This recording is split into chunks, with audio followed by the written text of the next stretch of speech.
నమస్తే, welcome to 1TV news. ముందుగా bulletin లో హెడ్లైన్స్.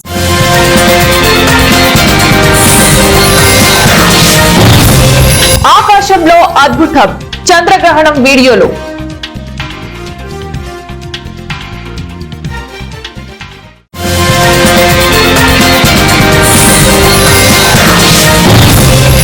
రష్యా చమురు కొనుగోళ్లపై రెండో దశ ఆంక్షలు సిద్ధం, ట్రంప్.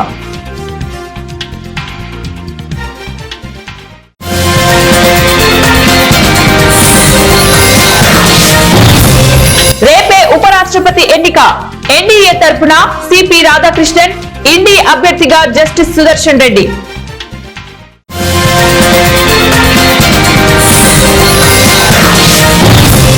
నాగార్జున సాగర్ కు కొనసాగుతున్న వరద, 14 గేట్లు ఎత్తివేత.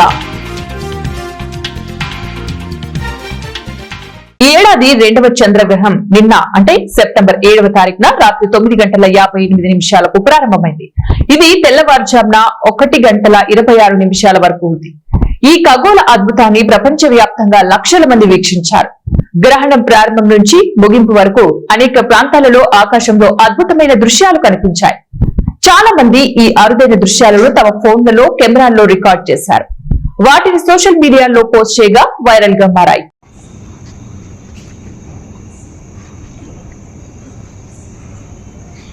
రష్యాకు వ్యతిరేకంగా రెండో దశ ఆంక్షలను విధించేందుకు సిద్ధమవుతున్నట్లు అమెరికా అధ్యక్షుడు డొనాల్డ్ ట్రంప్ ఆదివారం ప్రకటించారు. మాస్కో నుంచి చమురు కొనుగోలు చేసే దేశాలకు వీటి సెగ తగలొచ్చని ఆయన సూచనప్రాయంగా వెల్లడించారు. రష్యా ఉక్రెయిన్ పై అతిపెద్ద దాడి చేసిన తర్వాత ట్రంప్ నుంచి ఈ ప్రకటన వెలువడడం గమనార్హం. ఈ దాడిలో ఉక్రెయిన్ ప్రభుత్వ కాంప్లెక్స్ ను మాస్కో దళాలు ధ్వంసం చేశాయి. ఈ సందర్భంగా శ్వేతా సౌధంలో జరిగిన సమావేశంలో విలేకరులు మాట్లాడుతూ రష్యా లేదా చమురు కొనుగోలు చేసే దేశాలపై చర్యలు తీసుకుంటారా అని ప్రశ్నించారు. దానికి ఆయన అవునని సమాధానమిచ్చారు. రష్యా ఉక్రెయిన్ యుద్ధం సుదీర్ఘకాలం కొనసాగడంపై అమెరికా ప్రభుత్వంలో నెలకొన్న అసంతృప్తి ఆయన వ్యాఖ్యల్లో కనిపిస్తోంది. తాజాగా America treasury secretary Scott Bessent ఓ మీడియా సంస్థతో మాట్లాడుతూ తాము రష్యా నుంచి చమురు కొనుగోలు చేసే దేశాలపై రెండో విడత ఆంక్షలు విధించడానికి సిద్ధమవుతున్నట్లు వెల్లడించారు. రష్యా ఆర్థిక వ్యవస్థ కుప్పకూలితేనే పుతిన్ చర్చల దారిలోకి వస్తారని వ్యాఖ్యానించారు. ఉపరాష్ట్రపతి ఎన్నికకు సర్వం సిద్ధమైంది. మంగళవారం జరిగే ఎన్నికల్లో పార్లమెంటు ఉభయ సభల సభ్యులు ఓటర్లుగా ఉన్నారు. పాలక ఎన్డీఏ తరఫున మహారాష్ట్ర గవర్నర్ సిపి రాధాకృష్ణన్, విపక్ష ఇండి కూటమి నుంచి సుప్రీంకోర్టు మాజీ న్యాయమూర్తి జస్టిస్ బి సుదర్శన్ రెడ్డి పోటీ చేస్తున్న సంగతి తెలిసిందే. తమ ఎంపీలు ఓటు సక్రమంగా వేసేందుకు వీలు కల్పిస్తూ రెండు కూటములు ప్రత్యేక కార్యక్రమాలు ఏర్పాటు చేశారు. బీజేపీ ఎంపీలకు ఆ పార్టీ అధినాయకత్వం తలపించిన 2 రోజుల వర్క్ షాప్ ఆదివారం ఢిల్లీలో మొదలైంది. ప్రధాని మోదీ దీనికి హాజరయ్యారు. సోమవారం ఎన్డీఏ ఎంపీలతో కలిసికట్టుగా వ్యూహరచన చేయాలని బీజేపీ అగ్రనేతలు నిర్ణయించారు. ఇక విపక్ష ఎంపీలకు కాంగ్రెస్ సోమవారం మధ్యాహ్నం సంవిధాన్ సదన్ సెంట్రల్ హాల్లో మాక్ పోల్ నిర్వహించి ఓటు ఎలా వేయాలో వివరిస్తుంది. రాత్రికి ఏఐసీసీ అధ్యక్షుడు, రాజ్యసభలో ప్రతిపక్ష నేత మల్లికార్జున ఖార్గే వారికి విందు ఇవ్వనున్నారు. అన్ని పార్టీల ఎంపీలు ఇప్పటికే ఢిల్లీ చేరుకున్నారు. వివిధ రాష్ట్రాల్లో పర్యటించి ఆయా పార్టీల మద్దతు కోరిన సుదర్శన్ రెడ్డి కూడా దేశ రాజధానికి వచ్చేశారు. తాను ఏ పార్టీ తరఫున పోటీ చేయడం లేదని, రాజకీయాలకు అతీతంగా తనకు ఓటు వేయాలని ఆయన ఉభయ సభల ఎంపీలకు లేఖ రాశారు. ఈ ఎన్నికకు Rajya Sabha secretary general PC Modi returning అధికారిగా ఉన్నారు. పార్లమెంటు భవనంలోని వసుధాలో F101 గదిలో మంగళవారం ఉదయం 10 గంటల నుంచి సాయంత్రం 5 గంటల వరకు పోలింగ్ జరుగుతుంది. సాయంత్రం 6 గంటలకు ఓట్ల లెక్కింపు ఫలితాలు ప్రకటిస్తారు.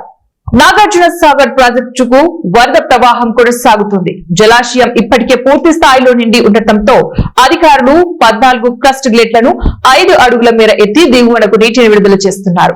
సాగర్ కు 1,66,586 క్యూసెక్ల వరద నీరు వస్తుండగా అంతే మొత్తంలో వదులుతున్నారు. స్పిల్వే ద్వారా 1,12,518 క్యూసెక్ల నీటిని విడుదల చేస్తుండగా మిగిలిన మొత్తాన్ని కుడి ఎడమ కాలువలు విద్యుత్ ఉత్పత్తి కోసం విడుదల చేస్తున్నారు. ప్రాజెక్టు పూర్తి స్థాయి నీటి మట్టం 590 అడుగులు కాగా ప్రస్తుతం 589.40 అడుగులకు చేరింది. సాగర్ గరిష్ట నీటి నిల్వ సామర్థ్యం 312.0450 టీఎంసీలకు గాను ఇప్పుడు 310.2522 టీఎంసీలుగా ఉన్నాయి. ప్రధాన జల విద్యుత్ కేంద్రంలో విద్యుత్ ఉత్పత్తి కొనసాగుతున్నది. ఉచిత వైద్యంపై కూటమి ప్రభుత్వం కీలక నిర్ణయం తీసుకుని ముందడుగు వేసిందని జనసేన పార్టీ ఉమ్మడి చిత్తూరు జిల్లా కార్యదర్శి కలప రవి అన్నారు. అన్నమయ్య జిల్లా పీలేరులో ఆయన మీడియా సమావేశం నిర్వహించారు. ఈ సందర్భంగా ఆయన మాట్లాడుతూ కూటమి ప్రభుత్వం ఒక కుటుంబానికి ఆరోగ్య రక్ష పేరుతో 25 లక్షల వరకు ఉచిత వైద్యం అందిస్తూ బీమా సౌకర్యం కూడా కల్పిస్తుందని అన్నారు. 3257 రకాల చికిత్సలు అందించడంతో పాటు ప్రజలను కూడా ఆదుకోవడం జరుగుతుందని ఆయన తెలిపారు. అలాగే జనసేన పార్టీ అధినేత ఉప ముఖ్యమంత్రి పవన్ కళ్యాణ్ పార్టీ త్రిశూల వ్యూహం పేరుతో పార్టీ బలోపేతానికి త్వరలో ఈ కార్యక్రమానికి శ్రీకారం చుట్టనున్నారు. వర్తిస్తుంది కాబట్టి అదే విధంగా 2463 హాస్పిటళ్లకు ఈ ఇన్సూరెన్స్ సౌకర్యాన్ని కల్పించారు. ఈ కల్పించడం వల్ల బడుగు బలహీన వర్గాలు, పేద వర్గాలకు మంచి చేస్తున్న ప్రభుత్వం ఈ ఉమ్మడి ప్రభుత్వం. కాబట్టి ఈ ఉమ్మడి ప్రభుత్వానికి మరొకసారి కృతజ్ఞతలు తెలుపుతూ అదే విధంగా మా జనసేన పార్టీ గురించి 2 మాటలు చెప్పాలనుకున్నాను. మొన్న విశాఖపట్నంలో జరిగిన కార్యకర్తల సమావేశంలో మా అధ్యక్షుల వారు పవన్ కళ్యాణ్ గారు త్రిశూల వ్యూహం అనేది ఒకటి ప్రకటించడం జరిగింది. అంటే దసరా తర్వాత ప్రతి గ్రామ స్థాయి నుంచి మండల జిల్లా స్థాయి వరకు మన పార్టీని బలోపేతం దిశగా తీసుకొని వెళ్ళాలని ఆదేశించడం జరిగింది. ఈ ఆదేశాలకు ఉమ్మడి చిత్తూరు జిల్లాలో ప్రతి నాయకుడు, కార్యకర్త, ప్రతి జనసేన పార్టీ కుటుంబం కట్టుబడి ఉంది. అదేవిధంగా మా పార్టీ బలోపేత దిశగా మేము నిరంతరం మా వంతు కృషి చేస్తాము. పార్టీని కోసం ఏమి ఆదేశిస్తే దానికి కట్టుబడి ఉండి పార్టీని బలోపేతగా కృషి చేస్తామని అందరికీ తెలియజేస్తున్నాను. అదేవిధంగా ఈ ప్రభుత్వాన్ని విమర్శించే వాళ్లకు నేను సూటిగా ఒకటే చెప్పదలుచుకున్నాను. ప్రభుత్వం వచ్చి 7.5 కాలం కాకముందే మేము ఇచ్చిన హామీలన్నీ నెరవేర్చి సూపర్ సక్సెస్ గా ముందుకు దూసుకొని వెళుతుంది. కాబట్టి మాది నిజాయితీ అయిన ప్రభుత్వము, అవినీతి ప్రభుత్వం కాదు. మేము దోపిడీ ప్రభుత్వం కాదు, దుర్మార్గం ప్రభుత్వం కాదు. ఇది మంచి ప్రభుత్వం, ప్రజల ప్రభుత్వం. ప్రజల కోసం పార్టీ పడుతుందని ఈ ప్రభుత్వాన్ని మేము. ఏలూరు జిల్లా కలెక్టర్ సెల్వి ఆదేశాల మేరకు ప్రభుత్వ సర్వజన హాస్పిటల్లో నేత్రదానంపై అవగాహన ర్యాలీ నిర్వహించారు. నేత్రదానం చేయండి, మరొకరికి భవిష్యత్తును కల్పించండి అంటూ నినాదాలు చేస్తూ ర్యాలీ జరిగింది. ఈ సందర్భంగా డాక్టర్ మల్లికార్జునరావు మాట్లాడుతూ చాలా మంది ప్రజలకు నేత్రదానంపై అవగాహన లేక అపోహలకు పోయి విరమించుకుంటున్నారని అన్నారు. నేటి సమాజంలో మనిషికి మరో జన్మ ఉంటుందో లేదో తెలియదు, కానీ ఈ జన్మలో అందులైన వారికి నేత్రదానం చేయడం వల్ల వారి భవిష్యత్తులో వెలుగులు నింపిన వారు అవుతారని తెలిపారు. ఇద్దరికి చూపు రప్పించే ప్రయత్నం చేయాలనేది, అందరికీ అవగాహన కలిగించాలనేది ఒక ముఖ్య ఉద్దేశం. ఇది చాలామంది తెలియక ఈ చనిపోయిన వారి కన్నులు ఇస్తే మళ్ళీ వచ్చే జన్మలో మళ్ళీ వాళ్ళు గుడ్డివారిగా పుడతారనే ఒక అపోహతోటి, భయంతో ఎవరు నేత్రదానానికి ముందుకు రావట్లేదు. పురాణకాలం నుంచి కూడా మనకి ఉంది నేత్రదానం అనేది మన ఒక ఆచారం. నేత్రదానం చేయడం ద్వారా అసలు మనకి ముందు భవిష్యత్తులో జన్మ ఉంటుందో ఉండదో తెలియదు కానివ్వండి, ఈ జన్మలో ఇంకొక ఇద్దరు మన కళ్ళతోటి వాళ్ళ ప్రపంచాన్ని చూడగలుగుతారు. మనం చూడగలుగుతున్న ప్రపంచం వాళ్ళకి కనపడదు. మనం నేత్రదానం చేయడం ద్వారా వాళ్ళకి కళ్ళు కనపడి చక్కగా మనం చూసిన ప్రపంచాన్ని మనం చనిపోయిన తర్వాత కూడా మన కళ్ళతో వాళ్ళు చూడడానికి అవకాశం ఉంటుంది. కాబట్టి నేత్రదానాన్ని ప్రతి ఒక్కళ్ళు చేయాలి. ఇది ప్రతి ఒక్కళ్ళ దగ్గర నుంచి కూడా మనం చెప్పాల్సింది ఏంటంటే, బతికున్న వాళ్ళ దగ్గర నుంచి ఎవరి దగ్గర నుంచి తీయరు, చనిపోయిన వాళ్ళ దగ్గర నుంచి నేత్రాలను కలెక్ట్ చేస్తారు. వాటిని ఒకళ్ళ దగ్గర కలెక్ట్ చేసినవి ఇద్దరికి వాడడం జరుగుతుంది. ఇప్పుడు కొత్త వచ్చిన టెక్నాలజీ ద్వారా నలుగురికి కూడా రకరకాల పొరలు తీసి వాడడం జరుగుతూ ఉంది. సో కాబట్టి ప్రతి ఒక్కళ్ళు కూడా ఈ నేత్రదానాన్ని ఒక కుటుంబ సాంప్రదాయంగా ఏర్పరచుకుని ప్రతి ఒక్కళ్ళు ఇంకో నలుగురు చేత చేయించాలని చెప్పేసి ఈ చిన్న ప్రయత్నం చేయడం జరిగింది. ఈ జిల్లాలో మనకి జిల్లా అంధత్వ నివారణ సంస్థ చైర్మన్ కలెక్టర్ గారు డాక్టర్ వెట్రి సెల్వి గారి ఆధ్వర్యంలో, అలాగే వైస్ చైర్మన్ డాక్టర్ జాన్ అమృతం గారు డిఎంహెచ్ఓ గారి ఆధ్వర్యంలో మేము ఈ కార్యక్రమాన్ని చేపట్టడం జరిగింది. ఈ కార్యక్రమం ఈ 15 రోజులు కూడా విజయవంతంగా జరిగింది. అన్ని పిహెచ్సిలోను, అన్ని ఏరియా హాస్పిటల్స్లోను, ఎక్కడైతే మార్చురీస్ ఉంటాయో అక్కడెక్కడైతే మనం డెత్ బాడీస్ మనకు కలెక్ట్ అవుతూ ఉంటాయో అక్కడ కూడా మేము అవేర్నెస్ పేరెంట్స్కి, వారి రిలేటివ్స్కి, వాళ్ళందరికీ కూడా మేము అవేర్నెస్ క్రియేట్ చేశాము.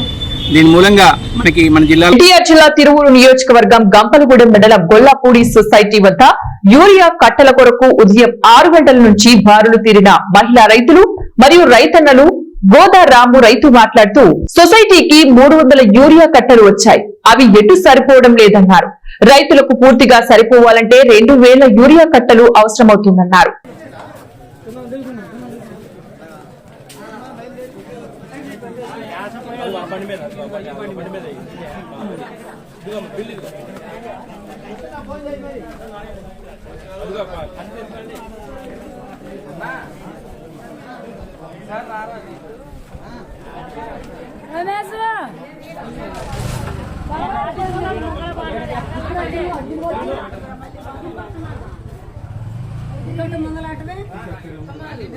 ఎర్ర సముద్రం అడుగునున్న కేబుల్ తెగడంతో భారత్ సహా పలు ఆసియా దేశాల్లో ఇంటర్నెట్ సేవలు నిలిచిపోయాయి.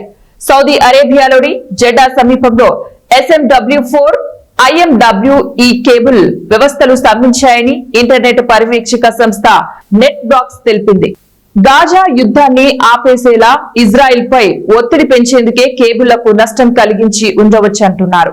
ఆగ్నేయాసియా, మధ్యప్రాచ్యం, పశ్చిమ ఐరోపా 4 కేబుళ్లను టాటా కమ్యూనికేషన్స్, భారత్, పశ్చిమాసియా, పశ్చిమ యూరప్ కేబుళ్లను ఆల్కాటెల్ లూసెంట్ నిర్వహిస్తున్నాయి. ఈ పరిణామంపై సౌదీ మౌనం వహించగా నెట్ వేగం తగ్గిందని UAE తెలిపింది. తత్వవేత్త, రాజనీతిజ్ఞుడు, ఉపాధ్యాయుడు, భారత మాజీ రాష్ట్రపతి, భారతరత్న డాక్టర్ సర్వేపల్లి రాధాకృష్ణన్ జయంతి సందర్భంగా ఆయన చిత్రపటానికి గోపవరం మండల విద్యాశాఖ అధికారి ఎన్ చెన్నయ్య కలిసి పూలమాలలు వేసి ఘనంగా నివాళులర్పించారు. ఈ కార్యక్రమంలో ఎంఈఓ మాట్లాడుతూ డాక్టర్ సర్వేపల్లి రాధాకృష్ణన్ ఆచరించి చూపిన ఆదర్శాల నుంచి స్ఫూర్తిని పొందుతూ మీలాంటి ఎందరో ఉపాధ్యాయ వృత్తికి పునరంకితమవ్వాలని పిలుపునిచ్చారు. విద్యార్థులలో విజ్ఞాన జ్యోతులు వెలిగిస్తున్న మీకు అభినందనలు తెలుపుతున్నానన్నారు. అటువంటి ఉపాధ్యాయుడే ఈ రోజు మన మధ్యలో ఉండడం ఒక మహనీయుని యొక్క పుట్టినరోజు నిన్న మనం జరుపుకున్నాము. నిన్న మీలాది నబి సందర్భంగా మనం సెలవు దినం ఇచ్చినాం కాబట్టి మనం ఈ వేడుక చేసుకోలేకపోయినాం. ఈ రోజు ఈ ఉపాధ్యాయుని సన్మానించుకోవడము ఎంత మన యొక్క ధర్మమో మన యొక్క బాధ్యత గుర్తు చేసేదానికి సార్ ఇక్కడికి వచ్చినాడు.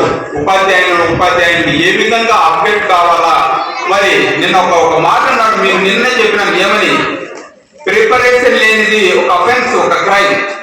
మీరు ముందు ప్రిపేర్ కండి. టీచర్స్ విద్యార్థులకు ఏదైనా బోధించాలనుకుంటే మీరు ప్రిపేర్ చేయకుండా ఏది మీరు బోధించొద్దని నేను చాలా నచ్చే విషయం నాకు సార్ ఉండకుండా.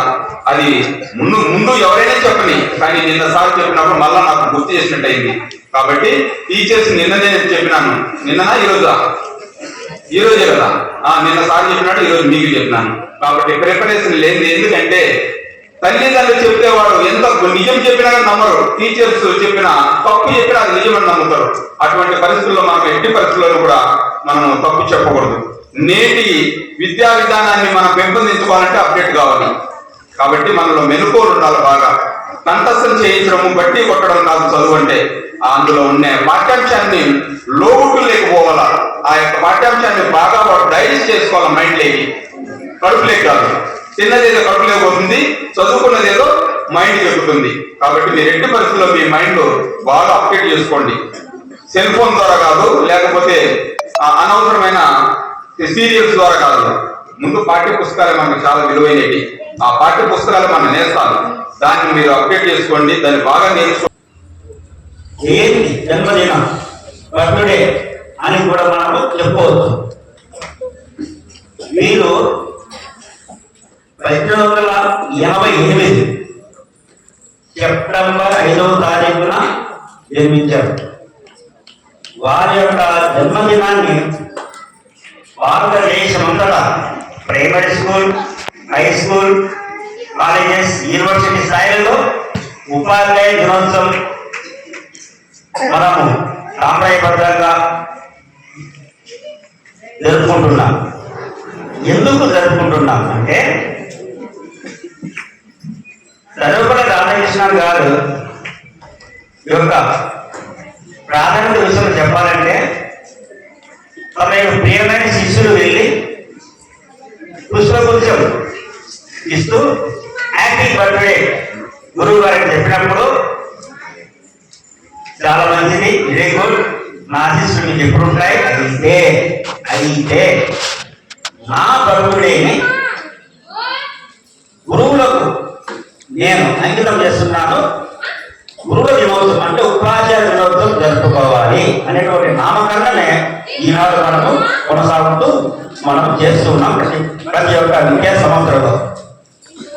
అప్పుడు చెప్పిన మాట నుంచి ఇప్పటి వరకు కొనసాగుతుంటుంది, ఎప్పటికీ కూడా కొనసాగుతూ ఉంటుంది టీచర్స్ డే. సర్వపల్లి రాధాకృష్ణ గారు ఒక లెక్చరర్, 21 సంవత్సరంలోనే ఉపాధ్యాయ వృత్తిలోకి ప్రవేశించారు మద్రాసు యూనివర్సిటీలో.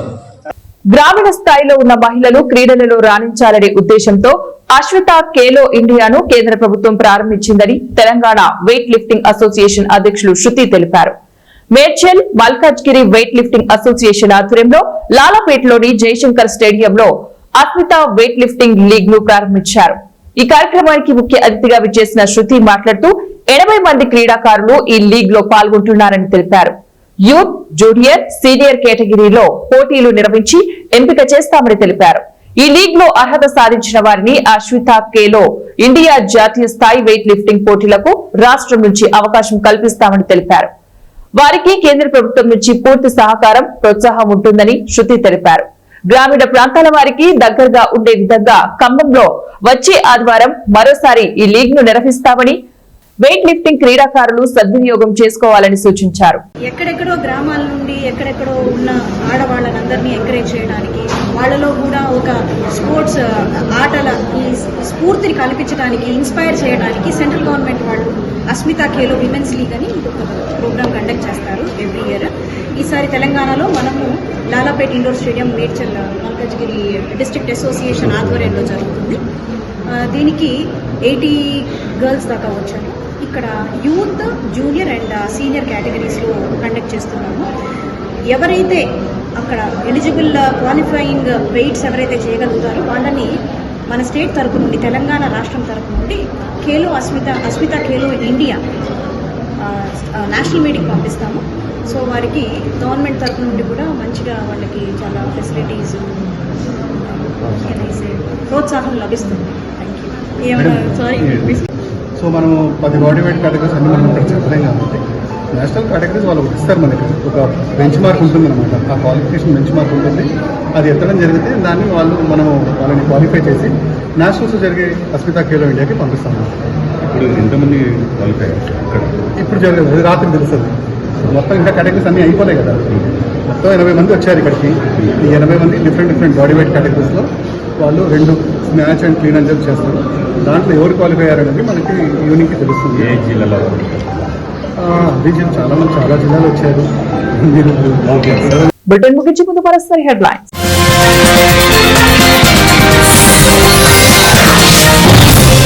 ఆకాశంలో అద్భుతం, చంద్రగ్రహణం వీడియోలు.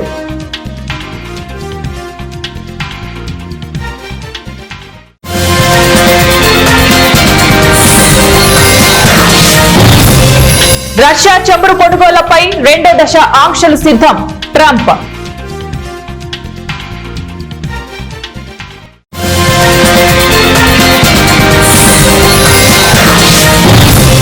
రేపే ఉపరాష్ట్రపతి ఎన్నిక, ఎన్డీఏ తరఫున సిపి రాధాకృష్ణన్, ఇండి అభ్యర్థిగా జస్టిస్ సుదర్శన్ రెడ్డి.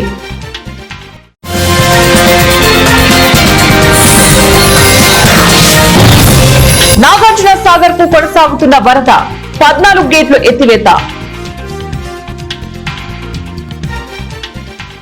ఇవి ఇప్పుడు బులెటిన్ డీటెయిల్స్. నెక్స్ట్ బులెటిన్ లో మళ్ళీ కలుద్దాం. Until then keep watching ONE TV news.